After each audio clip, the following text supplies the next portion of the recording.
Hey, what's going on, Who Dat Nation? It is yours truly, TJ Jones. And yes, I am the host of the State of the Saints podcast. Thank you so much for checking out the State of the Saints podcast, where we talk New Orleans Saints. Really do appreciate your time.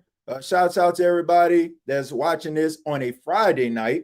I'm sorry for the very late edition of the State of the Saints podcast. Normally, I don't go live this late, but Paxton, he had his first flag football game of the winter season on tonight.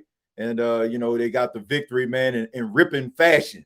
They end up having a go-ahead touchdown with a minute left on the clock, man. They were trailing by 5, and they end up scoring a winning touchdown, man, with under a minute left, man. It was some ripping stuff right there. Shouts out to the Packy, man. Got himself 2 flag pulls and also played a little quarterback, man, a little RPO action. My boy was out there doing a little RPO game that had a rushing touchdown out there that set up a rushing touchdown. So I'm just excited, man. He's happy.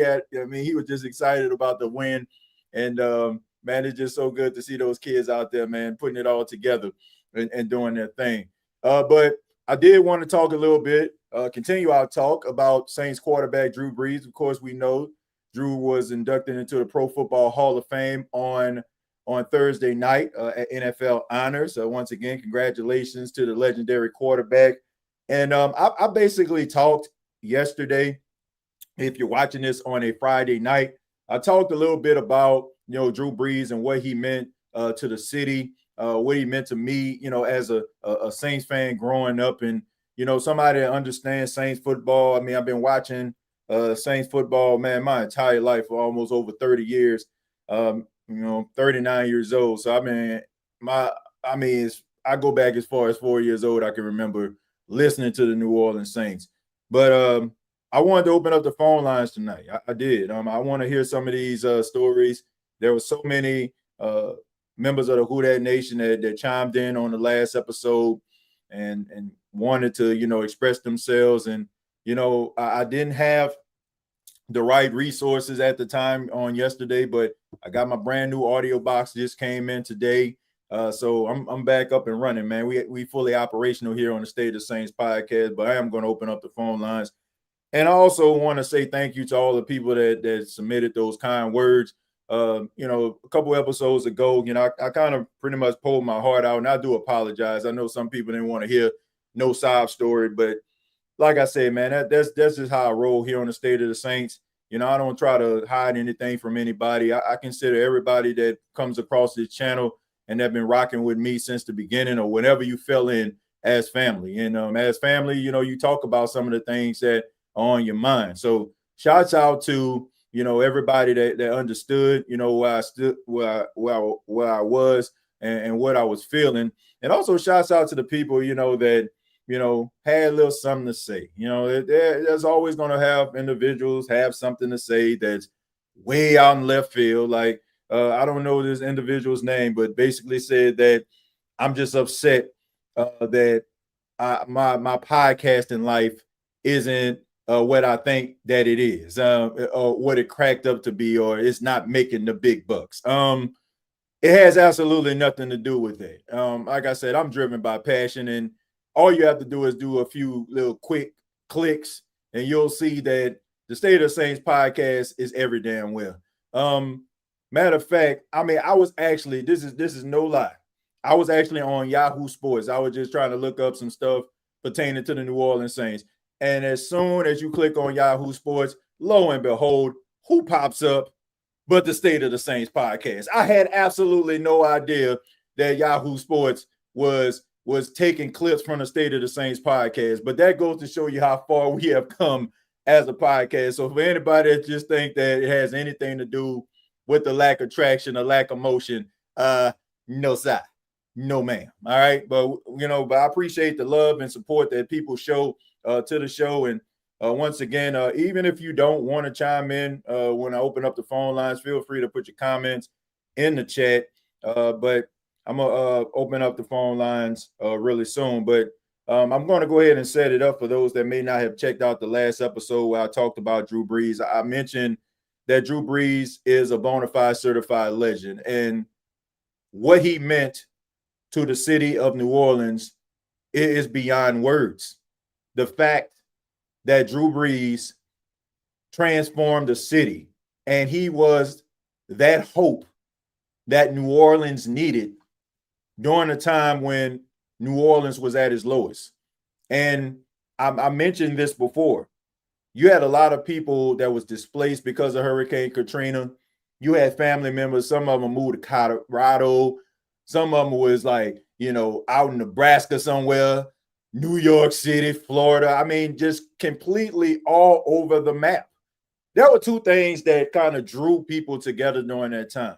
I can remember I was a sophomore at Dillard University. For those that don't know, I didn't go to Jackson State my entire college life. I started off at Dillard University. My freshman year, I finished the full freshman year, and I was maybe 2 weeks into my sophomore year at Dillard University. And, I ended up being displaced, moved to Mississippi, where my grandfather, ironically, had a house that he built.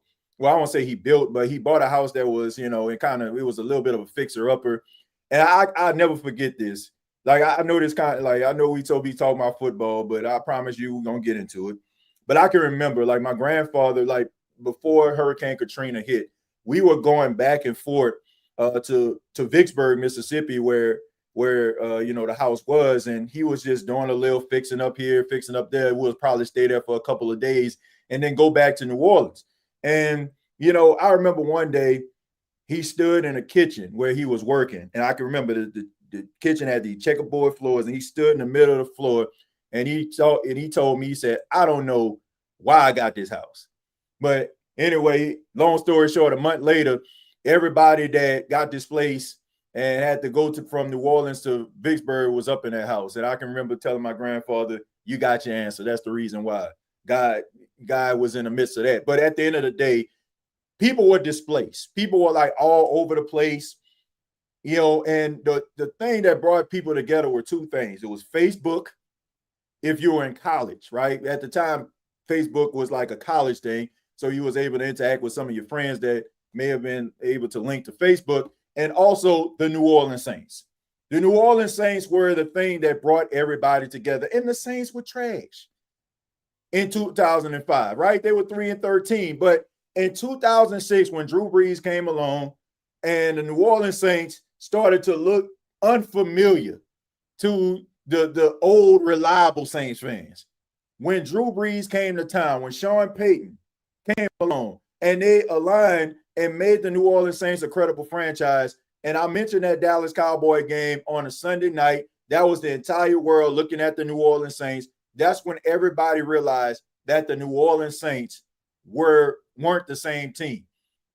There was another game. I think it was against the Pittsburgh Steelers. Now, the Saints didn't win this game, but the heart that they fought in that game just told me, okay, man, this team different. They built different. And Drew Brees just continued to just build on his legacy and put the hopes and lift up the city when they needed something to believe in. So, like I said, there are certain things in life that transcend the game. Whatever game it is, baseball, basketball, football, it just transcends the game. And Drew Brees did that. And I think there's a special place for individuals that do things like that take snake-bitten franchises and turn them around and legitimize them. I just think that it's bigger than winning 4 or 5 Super Bowls. And I'm not just saying that because the Saints have only won one. I'm just saying when a team, a franchise is just known for being inept and the pieces start to align, or an individual just comes in and becomes that centerpiece and changes the misfortunes of the team, changes the narrative of the team, you got to put them in a special place. That is the reason why I think that New Orleans needs to celebrate Drew Brees. The New Orleans Saints need to put a statue by the end of the year. I know it's coming, but they need to put a statue smack dab in the middle of the Superdome on Porter Street of Drew Brees. by the end of the year. Because I don't think, like, maybe if you've been around New Orleans for a while, you probably could think of somebody more important. But I don't think anybody has been more important to the state of Louisiana when it comes to bringing people together and giving people hope than Drew Brees. And I don't think that's hyperbole. I think that's a fact. Like, it's hard to find individuals like that. And he deserves every bit of attention that he is going to get over the next few months, because everybody knows that Drew Brees, when he was in the NFL, I don't think a lot of people fully appreciated how great he was. But now I think over the next few months, when we start to see these documentaries come out, and hopefully we see a football life with Drew Brees like they do with so many others, they bring that back. I just hope that people have an appreciation for who Drew Brees was, not only on the field, but off the field as well. All right, I'm going to read a few comments and then we're going to open up the phone lines. Says, I appreciate you. You were the first Saints podcast I ever listened to. I found out great because of you. So thank you for what you do. I appreciate it, man. I appreciate it. I appreciate you for finding this podcast. I appreciate you for rocking with this podcast. And, you know, I just thank y'all, man. I really do. I thank every single person, whether you was here from the beginning or you just rolled up on this podcast at any time. If this is your first time listening tonight, thank you. And hopefully this won't be your last time. I just appreciate the love and I just appreciate the support, because, man, y'all don't know. Sometimes, you know, it can get a little frustrating and, you know, I get a little down, man. I'm a human being. And when you see such amazing people like that come across your timeline, when you see so many great members of the Who Dat Nation that come in with stories and questions and motivation, man, it means a lot. The reason why Drew is the GOAT is because he had a career-ending injury and was kicked to the curb, basically to come back better to a losing franchise, win a bowl, and have a triple crown. Yeah, look, I mean, you pretty much said a mouthful here. It was a guy that, you know, the San Diego Chargers had a tough decision to make, you know, when they drafted Phillip Rivers, because they felt like Drew Brees wasn't giving them enough. And then when they drafted Phillip Rivers, Drew Brees made it hard for Phillip Rivers to hit the field, which, regardless to the shoulder injury of Drew Brees, more than likely the San Diego Chargers would have went with Phillip Rivers anyway. Like, you don't draft a quarterback that high to have him sit on a bench. So they probably would have ended up, one, if Drew Brees was under contract, trading him, or just letting Drew Brees go anyway. Now, the question would be, if Drew Brees played in that Pro Bowl game and looked good and, you know, didn't get hurt at all, would he have ended up in New Orleans? That's the question. But all things happen for a reason. But I also believe that Drew Brees is the greatest free agent of all time. I think he's the greatest free agent of all time. I know that Reggie White was a force in Philadelphia. And, you know, he ended up going to the Green Bay Packers, right? That was, to me, the second greatest free agent pickup. Third, I would probably say Kurt Warner. Like, Kurt Warner going from the Giants to the Arizona Cardinals, leading them to a Super Bowl, and they came within one play of winning it. So there's a few guys, but when you talk, like, Drew Brees, like, had a whole career after the San Diego Chargers let him go. He's the greatest free agent of all time. I dare anybody to compare anybody to what Drew Brees did being signed by the New Orleans Saints in 2006. Back in 2006, I was at Memorial Hospital here in Gulfport, Mississippi with my grandmother while having hip surgery, and I got the news that the Saints signed Drew Brees. I was excited.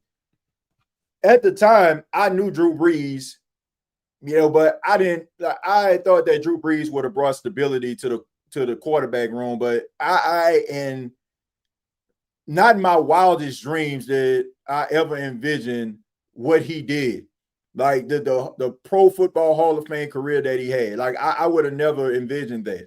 Now, I have watched Drew Brees, like, for a long time. I'm talking about before he even got to the National Football League. Like Drew Brees was at Purdue. I mean, I remember watching Drew Brees because I was just so amazed at how many passes he used to throw at Purdue. Like Drew Brees would be like 50 or 63 for 475 yards. Like he was throwing the ball 50 and 60 times a game. And I'm like, man, that dude's arm gonna fall off. And I always remember that Drew Brees had a 4.0 GPA. Like that just always stuck out to me, man. Like he was a great athlete. He was a great student as well, man. And he just threw the ball all over the place, man. I think one time Drew Brees threw the ball like 80 some times in a game. Like that, I was always amazed by that. He was a Heisman Trophy finalist, right? And like Drew Brees has always been solid, right? But just like in college, he was always the bridesmaid and never the bride because he was too short. You know, a lot of people didn't like his arm talent, and they wanted something a little bit more than that. But Drew Brees has always been the man. Drew Brees has always been the man, always been very respectable, very credible in the football realms. It just sometimes, so people that look ordinary, play ordinary, sometimes don't get the recognition. And I mentioned this before, like you have those quarterbacks that can throw 70 yards on one knee. They can propose to their girl and throw a 80-yard touchdown. And that's what people fall in love with, the sidearm talent. Guys falling back in a pocket and delivering a 50-yard dime down the field. Like those are the things that people love. And, that's incredible in its own right. But sometimes it's good to have an appreciation for guys that just do things right. Right? Like it's not always just amazing, like just taking a sword and just chopping, like just get it over with instantly, right? Sometimes, it's still as effective as a debt of 1,000 cuts, right? Right? I mean, that's what Drew Brees gave you every single Sunday, debt of 1,000 cuts, right? Every mistake that you made, like Drew Brees just exploited. And, it was like a guy just playing chess. I mentioned that also on last episode. But let me go ahead and open up the phone lines here. Feel free to chime in. I'd like to hear your stories about the legendary quarterback Drew Brees. Let's see. In 06, I think people tuned into the Saints to watch Reggie Bush. And on the first pass from Drew Brees, we knew he was special. I remember when Drew Brees, I think his first game, he played, week one, when they played against the Cleveland Browns, right? Like his stat line wasn't anything to knock his socks off.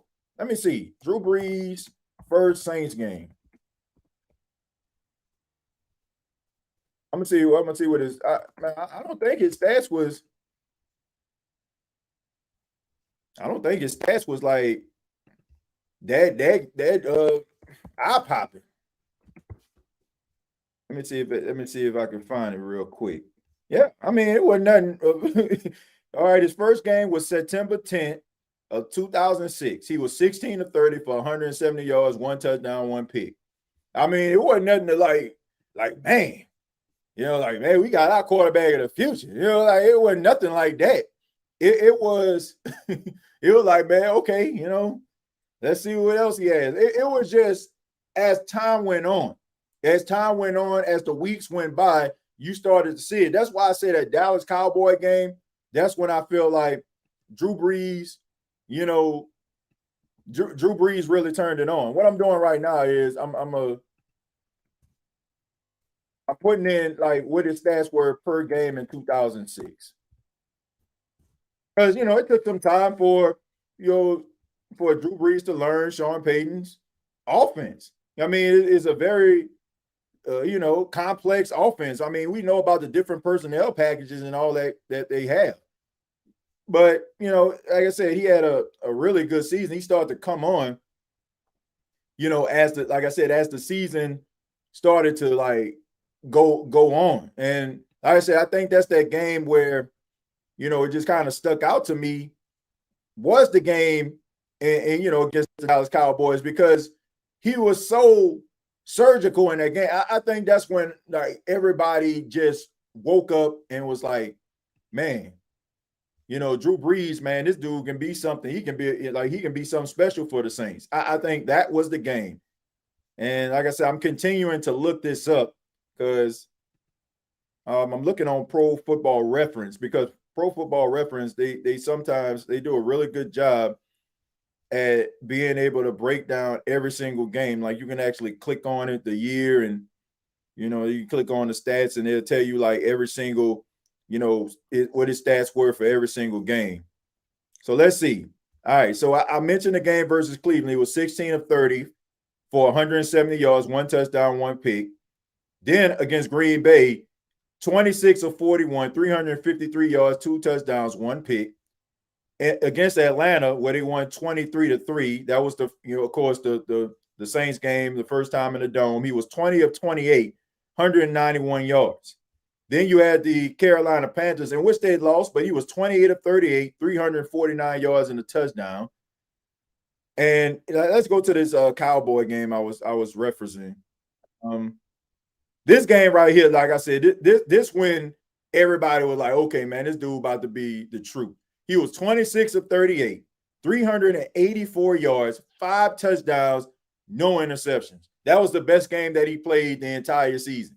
Now, he put up a bunch of 300-yard games, but it was like, a lot of the games where he put up those type of yards, they lost.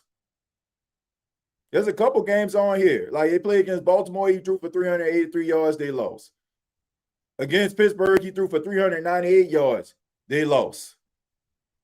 I mean, so, but that Dallas Cowboy game to me stuck out.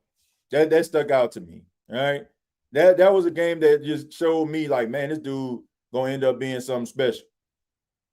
And it just made me, like, for the first time, believe that the New Orleans Saints had a quarterback. TJ in the intro for Tyler Shuck. Yeah, man, that was pretty dope, man. That was pretty, I'm not going to lie. That was pretty dope to actually see that and actually hear it, man. So, yeah, shouts out to the New Orleans Saints media team for adding your boy into the package. Hey, man, look, if Tyler Shuck end up, having a great career, like I can always go back and be like, hey, man, that's my voice. When he was talking about he should be Rookie of the Year, when he won Pepsi Rookie of the Year. Let's see, TJ, I won't be able to call in tonight. Maybe next time or next week, I'll call in and give you my favorite Breeze moments. Well, it sounds good, man. Look, I understand. It's Friday night, a lot of people out, but I did want to just stay true, to the people and, try to, make this show happen. And like I said, I know it's Friday, a lot of people out probably doing other things. Me, man, I'm old, man. I'm at the house right now. I'm at the house. But I guess we can go ahead and flip the script, man. We can go ahead and flip the script. But, oh, man, my bad. I ain't even see Dalton in here. Dalton, what's going on, man? How you doing? I'm doing good, bro. How are you? Man, I'm doing fine, man. I appreciate you for chiming in. We talking Drew Brees. We talking the Super Bowl. The floor is yours, my friend. Well, I mean, I'm at home watching SmackDown. Oh, man. I seen a little bit of that. I seen some clips of my boy Cody Rhodes out there, man, him beating up on Drew McIntyre. But yeah, man, it was I didn't get a chance to check out everything. I'm gonna check out the recap when it's over now, but I'll probably check it out after this show. All right, cool. First off, before I get to Drew Brees' favorite moment, shout out to Drew Brees, Larry Fitzgerald. I mean, because them two are my favorite all-time players. Oh man, that Larry Fitzgerald. I can have a whole show about Larry Fitzgerald. Larry Fitzgerald, like there's a few guys that I just admire. Like during the time when I played, it was like it was Marvin Harrison and it was Larry Fitzgerald.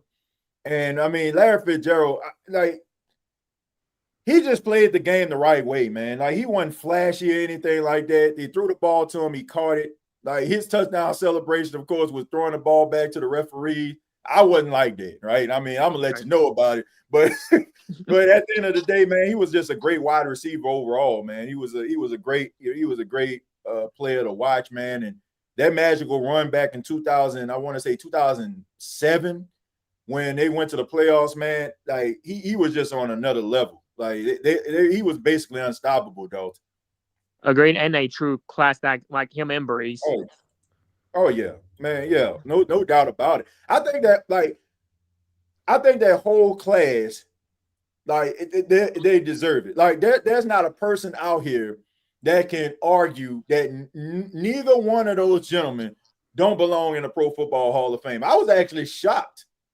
That Roger Craig wasn't in the Hall of Fame. Like I always thought that he was, but man, every guy on that stage deserved to be in the Hall of Fame. Like if you make an argument about any one of those guys, man, you just want to argue. Like all of those guys are great. Agreed, and also my finally Roger Goodell. Like it's feel like he got in late though, but finally got in though. And Adam Vinatieri, one of the best kickers though, got Tom Brady in the Super Bowl rings. And Luke Kuechly, don't be wrong, I respect Luke Kuechly. I like him. I don't blame him for retiring concussion early.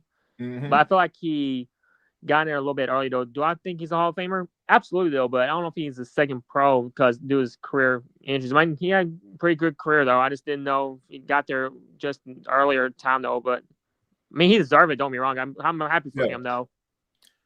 Yeah, I think the one thing that helped him was he was dominant from the time he got to the NFL to the time he left. Like there was no year where he was lacking. Like he was he played eight seasons and he was a 7-time All-Pro. That's insane. Like I feel like it's the same way with Aaron Donald. Like Aaron Donald didn't play very long. I think we played like 8 or 9 years, but he got like 8 All-Pros, 9 Pro Bowl bids. It's like you don't have to play for a million years in order for you to hit the Hall of Fame. Like you just have to make an impact. That's the reason why I think Terrell Davis got in. Now that's an argument. Now that's an argument to me. Like Terrell Davis getting in there, like he didn't play very long, and you can they had those Super Bowl years where they ran the ball a lot with him, but Luke Kuechly, I think that he did enough to be able to be in a Pro Football Hall of Fame. That's like Patrick Mahomes. Like Patrick Mahomes only played, he's going into like his 10th season. Like if he were retire right now, like he would be a first ballot Hall of Famer. It's just certain accolades that they have, Dalton, that I just think that push them towards the forefront. And you don't have to play a long time in order for you to be able to achieve greatness. And I just think Luke Kuechly definitely did it in a short period of time. So I mean, you can put a 10-year NFL veteran resume over Luke Kuechly, and like they probably still wouldn't like be able to equal to some of the things that he did in a short period of time. True. And don't forget, I'll be in the first ballot Hall of Fame when I retire, by the way. Oh yeah, absolutely, man. Look, I don't think there's a doubt in our mind that Patrick Mahomes, will not be a first ballot Hall of Fame. I mean, that would be a shock to everybody. Yeah. Oh yeah, definitely. Look, and we gotta let everybody know. Look, that we give Dalton. We talk about Dalton because he just sounds exactly like Patrick Mahomes. So he's our resident Patrick Mahomes for those that may be wondering what we're talking about here. But yeah, Patrick, you definitely will be a first ballot Hall of Famer, no doubt about that. But Dalton, I do have a question for you, man. Super Bowl 60 years of the Super Bowl. You got the Patriots, you got the Seahawks. Who's winning the football game and why, man? I'm going to say the Seattle Seahawks. No reason why, because their defense, they're very underrated, though. And Sam Darnold, he's trying to get revenge against Patriots. Because let's not forget, though, he has 0 wins against the Patriots, though. I think it was 1 touchdown and 9 receptions and overall, though. But man, I hope that don't happen in the Super Bowl this Sunday. Look, I'm happy for Sam Darnold. It's just something about guys who end up like overcoming the narrative. Like this guy got drafted by the Jets. We all know about that famous night where he was mic'd on Monday Night Football talking about he's seeing ghosts. Ironically, I want to say was it against the Patriots? Yep. Where he was actually seeing those ghosts. But anyway, man, he bounced around the league. He found success last year in Minnesota. Minnesota decided that they wanted to go with J.J. McCarthy. That's looking like a mistake right now. I mean, his career is still young, but he ends up going to Seattle, man, and finding life. And credit to him. And it's not like he just out there game managing. Like he's making a tremendous impact on the offensive side of the football for the Seattle Seahawks. And that defense is good. But I just think that Sam Darnold gonna play well in the game, man. I think he'll play well in the game. But I just want to see a good Super Bowl. I just want to see a good Super Bowl, and I'm just glad that you got some teams in here that, even though the Patriots have been around for a long time, there's still a new cast of characters, new coach, new quarterback. It's good to see something new and something refreshing a little bit. Agreed. About the Super Bowl, Yeah. let's say if the Seahawks win, I got Ernest Jones as Super Bowl MVP. Oh, wow. Okay. Now, if the Patriots do win, I got Marcus Jones because I think it's going to be a defense. I think it's going to be one of the defense, in my opinion. Yeah. I think that both defenses are going to be able to, come to play. I'm a little bit concerned at what I saw versus the Denver Broncos from the New England Patriots. They weren't able to move the football, and I do think that the Denver Broncos defense is very, very good, but I think Seattle defense is on another level. Now, you're playing in some better elements. I don't expect for a blizzard to come through in the second half to just completely just wipe out any chances for any team to be able to find success. But I think that both teams, with these two coaches and having a couple weeks to be able to strategize and come up with a game plan, I think that you're going to see some really good football, and you're going to see two teams that's going to dot the I's and cross the T's. But I think it might come down to special teams, man. I want to see my guy Rashid Shaheed return a punt for a touchdown, man. That's what I want to see. I want to see Rashid Shaheed make a play, man. I'm happy for that guy. I bet you his wildest dream that at the beginning of the season that he would have ended up being in the Super Bowl and it would be on a completely different team, man. So I'm rooting for Rashid Shaheed, man. I hope that he returns a kick in the Super Bowl. I'll be honest, though. I mean, even though we'll see, though, I got Shaheed as a punt return touchdown. I mean, I want to get carried away, but that's what I got in my prediction. Oh, man. Look, I like that prediction, Dalton. I like that. I hope you're right, because I want to see that, man. I like Rashid Shaheed. There's not a person that can say anything bad about him. I mean, even like when he was doing his press conferences for the Super Bowl, shouts out to Ross Jackson. Ross actually talked to him, and he asked him about the things that he missed about New Orleans, and I think there was also a conversation that said he would be open to coming back to New Orleans. Now, I think Seattle gonna pay him, but if he was a free agent, man, that would be cool to have Rashid Shaheed come back and still play for the New Orleans Saints. I think that would be pretty dope. Now we equal to. Speaking about the Saints, though, about Drew Brees, my favorite moment of all time when he broke Dan Marino's record on Monday Night Football game against the Falcons. Oh yeah. That was a great moment. Like I said, my great that moment that I mentioned, Dalton, in 2006. I just think that was the moment where I realized that the Saints weren't the Saints that I remember growing up. I think the greatest moment to me, the greatest Drew Brees moment, it had to happen back in 2017. Like, it was a game against the then Washington Redskins when Drew Brees in 5 minutes ended up going out there, man. Like, they had no business winning that football game. And Drew Brees actually facilitated a comeback with 5 minutes left in the fourth quarter, man. I mean, that game right there was probably the most exciting football game I've seen in a minute. And Drew Brees was just out there, man, just carving it up, man. There's several other games that I can just think of, but that game kind of stood out to me because it just shows you, no matter what the score is, as long as you had number 9 on the field, you had a chance of coming back and trying to win a football game. So that's my greatest Drew Brees moment for me for those last 5 minutes of that Redskin game. Same here. And also, my very underrated one that never talked about. Mm-hmm. You remember the Saints and the Cowboys in 2013 when the Saints had a 40 touchdowns? Like, not touchdowns, first downs. Like, no one you could not get 40 first downs, but look what happened. Oh, man. They had 40 first down. Yeah, I remember that game, man. They had them 40 first down. They had some classic games, like against the Cowboys. I know you remember that Thanksgiving game where, the Cowboys they were going to go ahead and pretty much, milk the clock. You had a quick slant. I don't even think Tony Romo played in that game. I think it was John Kitna. It was John Kitna because Tony Romo had a collarbone season injury, so it was John Kitna. Right. So John Kitna hit Roy Williams on a quick slant, and Malcolm Jenkins just rips the ball out of his hand, gives the ball back to Drew Brees, and Drew Brees just completely just matriculates the ball down the field. He hits Lance Moore for a touchdown in the red zone in order for the Saints to beat the Cowboys, man. And at the time, I was actually staying in Dallas, Texas at the time, man. And no, just to see that, man, that was the first time the New Orleans Saints played on Thanksgiving.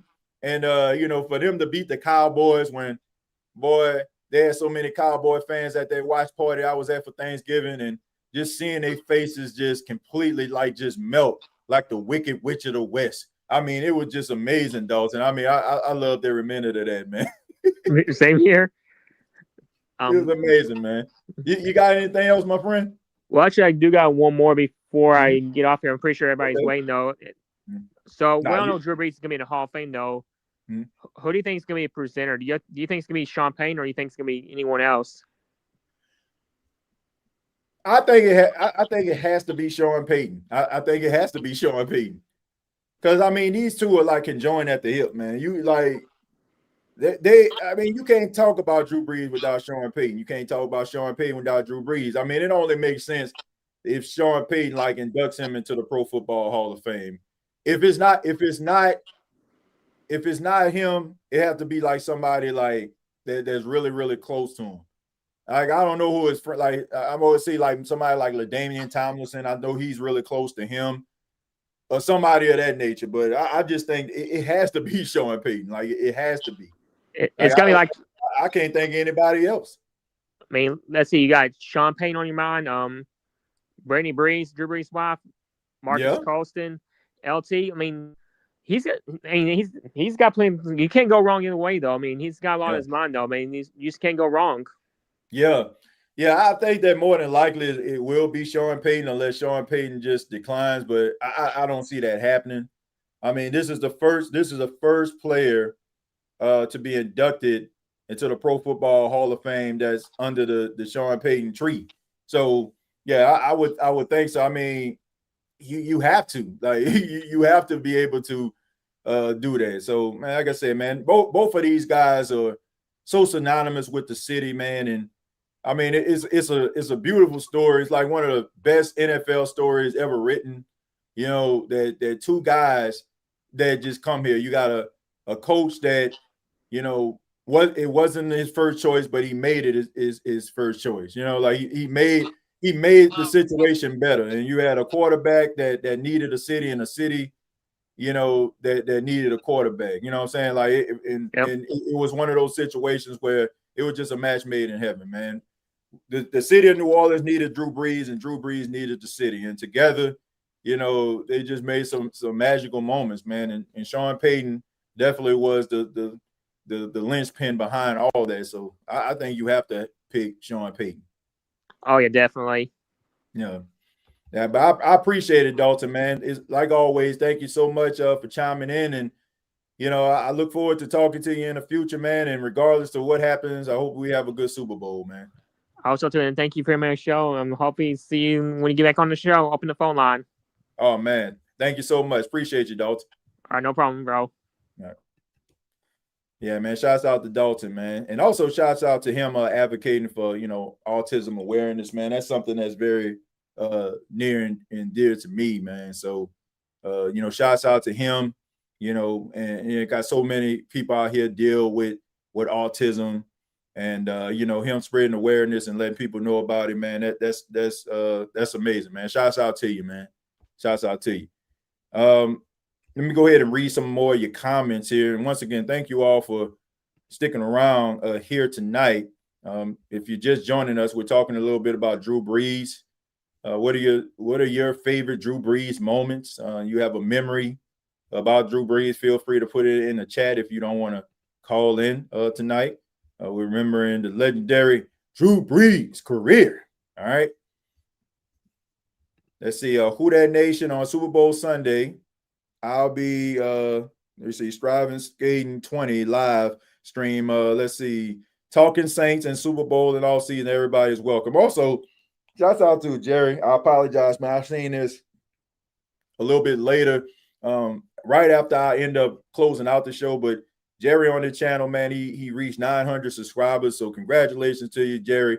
And you know that's an incredible feat, man. And it takes a lot of consistency for you to be able to get to to that landmark, man. So just continue to put out great content, and man, you'll be at 9,000, and then 1,900, and then 90,000. So man, just keep on keeping on and keep on putting out good content and doing what you love, man. Let's see, all the 20 completed passes in a row. Wow. And thank you, TJ, and everyone. Jeremiah was good. Giving a shout out to Jeremiah. Appreciate you for being here, Jeremiah. I'm going to scroll up a little bit. Shouts out to Josh talking about Larry Fitzgerald. I'm sorry, man. I'm trying to find what you said. But I do apologize. He was talking about Larry Fitzgerald. I know I just seen it. Came across it, but he was just talking about Larry Fitzgerald being the truth. Yeah, he definitely was the truth, man. I just like the way Larry Fitzgerald played, man. From the time he was at Pittsburgh, I remember his sophomore year, man, he was a phenom his sophomore year at Pitt, and everybody just knew that he was going to be a really good player. And, he always, was out there, gave you everything that he had. And then also credit to him when he started to get into the twilight of his career. The Arizona Cardinals convinced him to move from the outside to the inside, and he had a second life, being a little bit of a slot receiver, because he was so sure-handed. He was a big body guy, and, he was just hard to stop. 500 yards against Cincinnati. They lost, TJ. Yeah, man. Most of the games, because of the Saints defense. Like, people would talk about Drew Brees stats and talking about he padding stats, but Drew Brees had, that's how I know. That's how I know people don't watch Saints football, and they have not watched Saints football. Oh, man, he padding stats. Drew Brees needed to throw every one of those passes. He had to throw for every one of those yards. In order for Drew Brees will have 350 yards in a game will be tied at 27. He had to throw for them yards. It's crazy that people just sitting up here talking about he was padding stats. He had to go out there because the defense was garbage. Man, can you imagine if the Saints had a defense like the Seahawks? If the Saints had a defense like the 49ers have most years, man, Drew Brees would probably have 3 or 4 rings right now. People oh, he had back-to-back 7 and 9 seasons. Man, the fact that the Saints, my goodness, they couldn't stop traffic with a stop sign. Do you hear me? They couldn't stop a cab in New York City. I'm telling you, they could not stop anybody. If you look at those games, Drew Brees will go out there, 12 plays, 75-yard drive. All right, man, we cooking now. Defense will go down there in 5 plays, give up a big play. Okay, Drew Brees go back out there. Touchdown again. Defense, give up a big play. Drew Brees go back out there again. Probably get the boys into field goal range. Defense, give up a big play again. Oh, man, that Saints are down. Now Drew Brees got to go back out here and throw the ball all over the place. Most of the time, the Saints defense was looking like slow most of the time.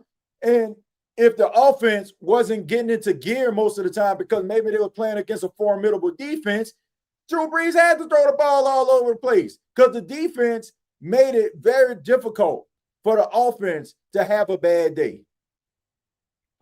So when people talk about padding stats, what have you been watching? Padding stats to me is I don't know, man, Derek Carr. For most of the time, you're the reason why your team in a situation at the end. And now you got to come out here with the 4th quarter heroics looking like you got the S on your chest. No, man. No. Drew Brees would go out there first quarter, first drive. Matriculating the ball down the field, carving up defenses, and the defense can't stop nobody. Most of the time, Drew Brees came to play every single week, and he had to throw for every bit of those yards in order for the Saints to win. The fact that the Saints were 7-9 those back-to-back seasons was a testament more so to Drew Brees being a really good quarterback versus the Saints being inept. Like, seriously, if the Saints didn't have Drew Brees, the Saints probably would have won 3 games, 4 games. Drew Brees was the truth, man. I ain't about to let nobody sit up here talking about this man was out here padding stats. Then they want to minimize it. Oh, he played in a dome. So what? They have a lot of quarterbacks that had questionable quarterback play that played in a dome. Jeff George played in a dome. They said that man could thread the needle. Jeff George, that man had a cannon on him. Played in a dome and could play dead in a Western movie. Y'all know what I'm talking about, man. I can name a couple more guys who played in domes and couldn't get the job done. If that's the case, like why we minimize, oh, he played in control elements. Man, you got some guys playing in control elements every week and couldn't throw a party for their 5-year-old. Man, y'all better put some respect on that quarterback name. Y'all better put some respect on Drew Brees' name. That was greatness. That was greatness every single week. When number 9 ran out the tunnel, everybody felt like the Saints were going to win. And hopefully Tyler Shuck can get it done. We can be talking about Tyler Shuck the same way we talking about Drew Brees. I'm lobbying for Marcus Colston to get into the Hall of Fame at least in 5 years, at least. I don't think that's happening, man. I don't think that's happening. And it's not Marcus Colston's fault. Marcus Colston was a victim of his own personality. And what I mean by that is he played during the era of the flashy, flamboyant wide receiver. Steve Smith, Terrell Owens, Chad Johnson, Chad Ochocinco, whatever you want to call them. These were the type of guys that everybody fell in love with, right? The diva receiver, Brandon Moss. Those were the guys that everybody loved and everybody loved to watch and everybody loved the antics and it made them household names. With guys like Marcus Colston, I mean, that was it for you, right? After every touchdown. Pointing up to the sky, they call him the Quiet Storm. Like you won't get attention with a name like the Quiet Storm. He was an efficient wide receiver. He was a guy that you can count on every single week. He was a guy that made some tough catches in traffic, a big body guy. And, you know, he definitely deserved more recognition than he got. But I think that because he was so quiet and reserved, and you had so many other diva receivers out here that was getting the attention and had the look at me type personality, I think that hurt Marcus Colston. Because Marcus Colston never made the Pro Bowl. Like, and you look at his numbers, there were years where he should have made the Pro Bowl. I mean, you getting 12 and 1,300 yards in a season, and you ain't making a Pro Bowl, 8 and 9 touchdowns, and you ain't making a Pro Bowl? Like I said, he was a quiet guy, and I think that's the reason why Marcus Colston, didn't get the respect that he deserved. And Marcus Colston was out here dancing after touchdowns and, probably being a little bit more animated like Lance Moore was. I think that probably people would have paid him a little bit more attention. But because he was so quiet, he just did his job, man. He was hard hat and lunch pail. Like, he was ready to come to work. Man, when trying to flip over no table and trying to rattle no cage.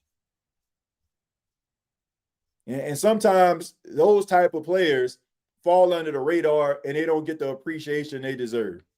Marcus Colston definitely deserves to be recognized, as one of the best wide receivers of his era.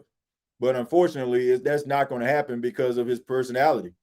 And people love themselves some entertaining football players. I was actually shocked that Bobby Wagner won Walter Payton Man of the Year. I thought they was going to get that to Travis Kelce. Drew Brees is a real legendary quarterback in entire years, TJ. Tyler Shuck did good last year. Spencer Rattler bench. Original quarterback did good. Yards, touchdown, passes, catch, won MVP, Super Bowl. Yeah, man. Look, I think that both quarterbacks, Tyler Shuck and Spencer Rattler, I think that they both can have, really good careers. I'm not ready to wash my hands with Spencer Rattler. I think he'll get his opportunity if it's not with the Saints somewhere else. And Drew Brees, he pretty much he solidified his career. And he deserves all the recognition, all the flowers that he's going to be getting over the next couple of months, like I mentioned at the beginning of the show. Mark Bulger played in the Dome. Hey, hey man, I ain't gonna talk about Mark Bulger. Like Mark Bulger was pretty decent. He had a couple good years now. And then when he started getting those injuries, the play started to slip. But man, look, that was a time where the Saints wanted Mark Bulger. They wanted him on their team. I can remember that. The Saints wanted to sign him before you with the St. Louis Rams. Like he had some decent years, man. Like, was he like a household name? There were a couple of years, man. He was flirting with the MVP, but then he started to have those injuries, and of course they signed Sam Bradford, and that was kind of like the pot calling the kettle black. Unfortunately, Sam Bradford was good, but he just couldn't stay healthy, and the rest is history. But Mark Bulger was all right. He's all right. I mean, respectable. Nobody gonna say he was the worst quarterback they ever seen. He was that I'll take a flyer on this guy type guy. If Jimmy would have stuck around, he would be a first ballot candidate also. I agree with that. But, start talking about money, starting to negotiating, talking about you want to be a wide receiver. With that wide receiver money, they throw the ball to me 100 times, right? And he ended up going to Seattle. And, Seattle, they won't run the football. I mean, it's raining up there most of the time. They want to run the football, right? You can't just throw the ball 30, 40 times in Seattle. Right? They want to run the football. They want to play some smash mouth, hard-hitting football. When they say it never rains in Southern California, but it damn sure rains in Seattle, Washington. Let's see, coasting is very underrated, extremely underrated, extremely. Do you think Wes Welker will ever go into the Hall of Fame? Yes, I do. I do believe that Wes Welker will go into the Hall of Fame. Just like I feel like Julian Edelman probably eventually will go into the Hall of Fame. Probably down the line, ain't going to be no first ballot. Let's look at some of the guys like this. Like we're towards the end of the show. And feel free to put your comments in the chat. We still talking Drew Brees, still talking Super Bowl. But let me go ahead and see, man. Let me try to create a list of guys who had great careers who are not in the Pro Football Hall of Fame. Let's see if we can actually do this. See if we can get some guys on here. Look up some players who were really good, not in the Pro Football Hall of Fame. Because every single year, you have a list of guys in the Pro Football Hall of Fame. Guys get in, players get in, and people start talking about, man, what about this guy? What about that guy? Did I freeze up?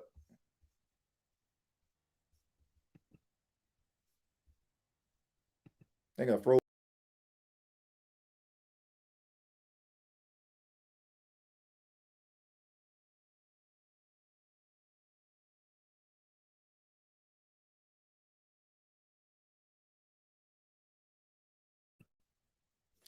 My apologies, man. I didn't realize that I froze up.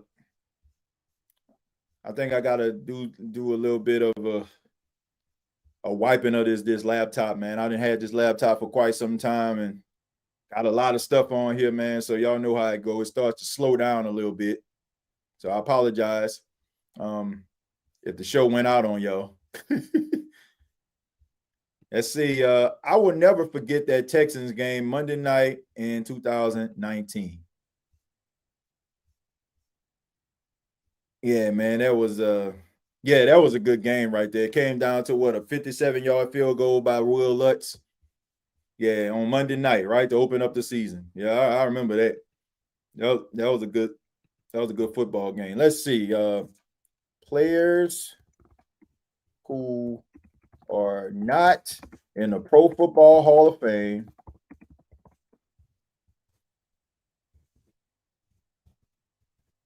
that had great careers. You know, the more I look at it, man, the more I get afraid for guys like Cam Jordan. I get afraid for guys like Cam Jordan, man, because Cam Jordan has 132 sacks and he's coming back next year, so he probably get up to like probably 140. I think he should be a first ballot Hall of Famer, but the fact that he never been to the Super Bowl, I think they probably gonna end up hurting him. Man. But I think he definitely should be a first ballot Hall of Famer. But we'll go ahead and take a look here. I'm gonna try to X out some of this stuff here. Maybe that'll help us not be so lacking.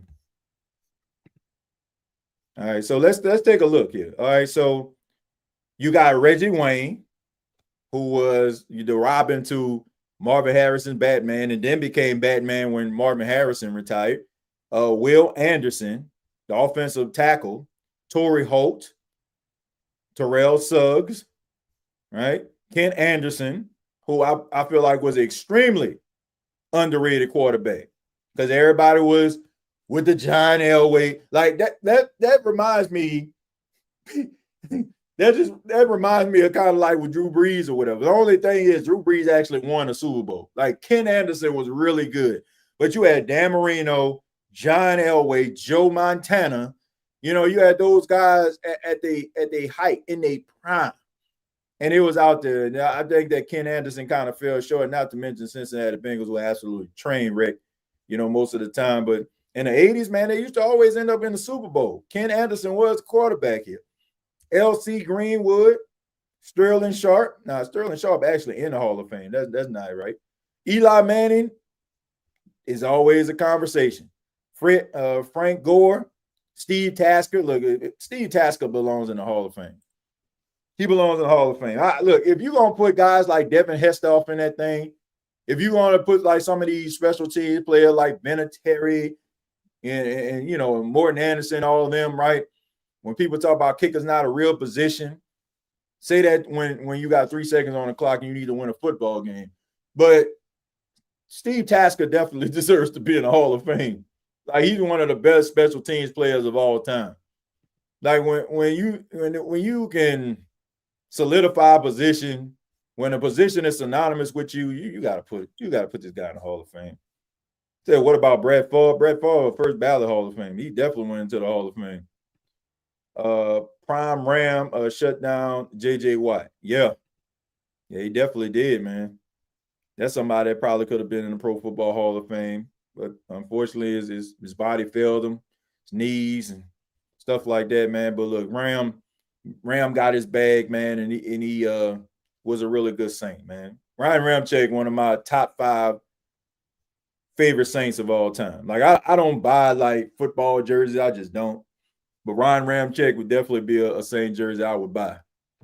Like I have appreciation for the big boys, man. The hog, you know what I'm saying, the hog maulers, so to speak, man, because like people don't pay that much attention. I'm glad that the NFL honors actually got an award for Protector of the Year. I'm glad that these offensive linemen gonna get some attention because none of this stuff is possible without the big men on the offensive side of the football. So yeah, man, shouts out to Ram. But those are a few players, man, that aren't in the Pro Football Hall of Fame. I mean, it is going to be a continued topic of Eli Manning. I think more than likely Eli Manning probably going to get in next year. I think that's going to be a conversation that people have, like, does he deserve to be in the Hall of Fame? I don't know. I think it depends on who you ask.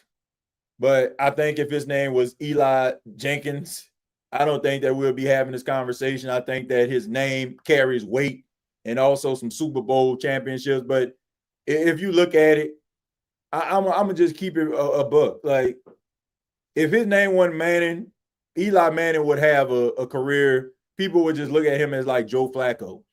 I want to say Eli Manning win-loss record, who was like 118 and 118 or something like that, like a C-plus player. And look, I ain't got nothing but respect for Eli Manning. I think that Eli Manning was was a good quarterback. He stepped up when things, when he needed to step up. He played some of his best football. And, of course, he beat Tom Brady twice, and that's what people are going to continue to say. But if his last name wasn't Manning, I don't think we'll be having these type of conversations. I think that he's a part of football royalty in the National Football League. And I think that because he's football royalty, people are trying to fight and have him in the trenches. They trying to be in the trenches for this man. But like I said, if his name was Eli Jenkins, if his name was Eli Harris, if his name was Eli Jordan, I don't think we'll be having this conversation. Well, maybe if he was related to Michael Jordan, but I think his name carries weight.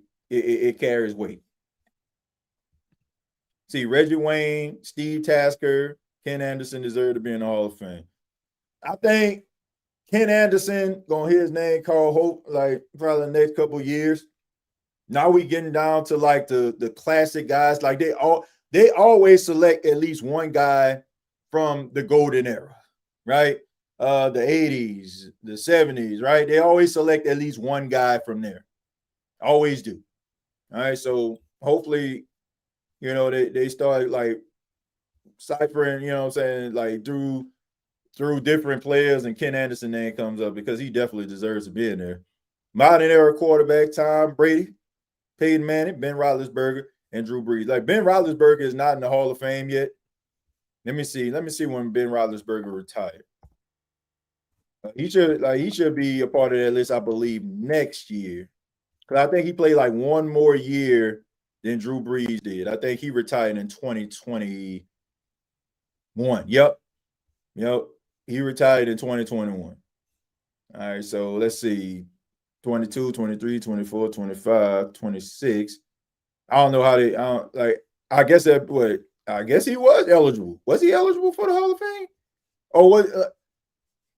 No, okay. So he retired after the 2021 season. Okay, so yeah, he'll be eligible.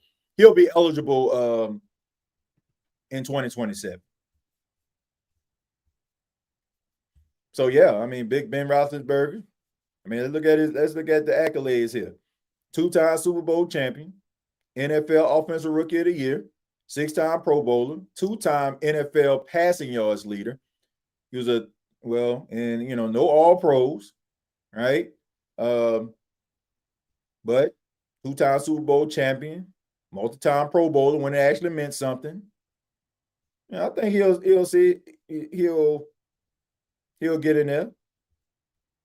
He threw for 64,088 yards, 418 touchdowns, 211 interceptions. He definitely probably going to end up being in the Hall of Fame. First ballot, I think those 2 Super Bowls probably going to put him over the top.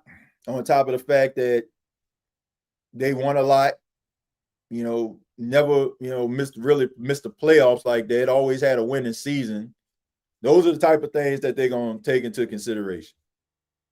Let's see who is eligible in 2027. Let's see who is eligible for the Hall of Fame in 2027. Let's see who we got. Let's see who we got coming up. Let's see some names. All right, so might be tough, might be a little rough. I know 2 guys right off the bat about to be in the Pro Football Hall of Fame next year. Rob Gronkowski, Adrian Peterson. Then you got Ben Roethlisberger. You got guys, okay, here's a few more.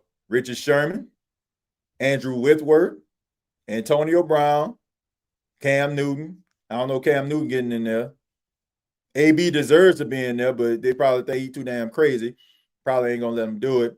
But yeah, man. I mean, look, Sherm. Yeah. What y'all think? Yay or nay? Yay or nay? Let me hear them names, okay? Just put the person first name and yay or nay. Rob Gronkowski, I'm saying yay. Adrian Peterson, yay. Ben Roethlisberger, I'm gonna say yay. Richard Sherman, I'm gonna say yay. I think Andrew Whitworth, yeah. I mean, played a long time, consistent. Yeah. I mean, it's gonna be rough next year, especially if Gronk, Nay. Come on, man. Come on, man. Hold on. We got to dust this off, man. It's been a minute since I played this, but come on, man. Come on. Heads to the knob, man. That's definitely it's definitely a yay, man. Gronk, come on, man. One of the most dominant tight ends of all time. Definitely getting into the Hall of Fame. It's gonna be rough, man, especially if you only have a certain amount of guys. Like somebody gonna be on the outside looking in.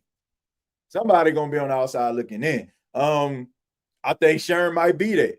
I think Sharon might be the outside looking in because you know they're gonna have to they're gonna want to put a quarterback in there. Big Ben. They're gonna put. I feel like they're gonna put Andrew Whitworth up in there. I mean, he always on TV, very personable guy. You know, played the game the way it was supposed to be played for a long time. Adrian Peterson, that's a no-brainer. Like, come on, man. Go ahead and just put the man up in there. A lot of first ballot. There's a lot of guys that gonna be first ballot Hall of Fame. Adrian Peterson definitely gonna be a first ballot Hall of Fame. Gronk definitely gonna be a first ballot Hall of Fame. You could probably make an argument if Big Ben gonna be able to get in there or not. I think he should. Antonio Brown, no way. No way they're gonna put this man in the Hall of Fame. No way they're gonna put him in the Hall of Fame. I mean, the way that this man is like, you know, acting post football life, you know, they ain't gonna want to associate with him like that. No way, no how. Ross, thank you very much for the 1999, man. Says, hey, TJ, my favorite Drew Brees moment was back in 06 against the Falcons when he hit Derrick Henderson on that 50-yard bomb touchdown on the first play of the game in the house, and they hit Terrence Copper. Ooh, that boy going back with this one on a Hail Mary touchdown as time expired. Man, thank you very much, Ross. That man said Terrence Copper, boy. That's 06 beside fire, right? Terrence Copper. Yeah, man, but all right, man. Shout out to Terrence Copper, man. Serviceable. I want to say that was the Saints' first Lance Moore right there. See, Medea Newton is not a first back. Nah. You can make an argument if Cam Newton ever gonna be in the Hall of Fame. I just said that. I'm not saying that to hate. Cam Newton, one of the greatest college football players I've ever seen. All right. You know, I think I respect Cam Newton. I think that he was a competitor. He was a dog. But at the end of the day, a lot of guys played the quarterback position much better. And, you know, I think he might end up, let's see, you might want to fix your mic. Let me see what I sound like. Let me see what I sound like here. And I apologize. I'm gonna mute myself.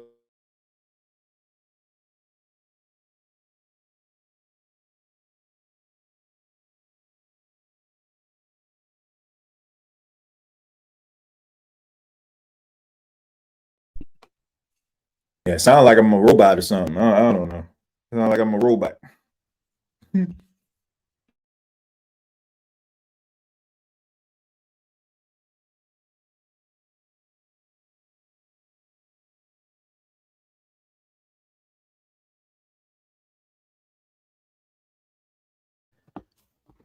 All right, so I apologize, folks. I'm gonna go ahead and wrap it up, man. Guess I'm having a little bit of mic issues, man. I'm gonna try to get this laptop straight, but I appreciate everybody. Thank y'all for checking out this edition of the State of the Saints podcast. Thank you for your Drew Brees stories, and you know, we'll continue to open up the phone lines in future shows. Shouts out to Dalton for chiming in. Shouts out to everybody that commented. Previous episodes available on the YouTube channel. Make sure that you follow me on X at TJAY Jones 8, and also check out some of my content on Yahoo Sports and also on Bleacher Report, man. Daily New Orleans Saints shorts that you all can enjoy and check out. Make sure you all do just that. Till next time, all I got to say is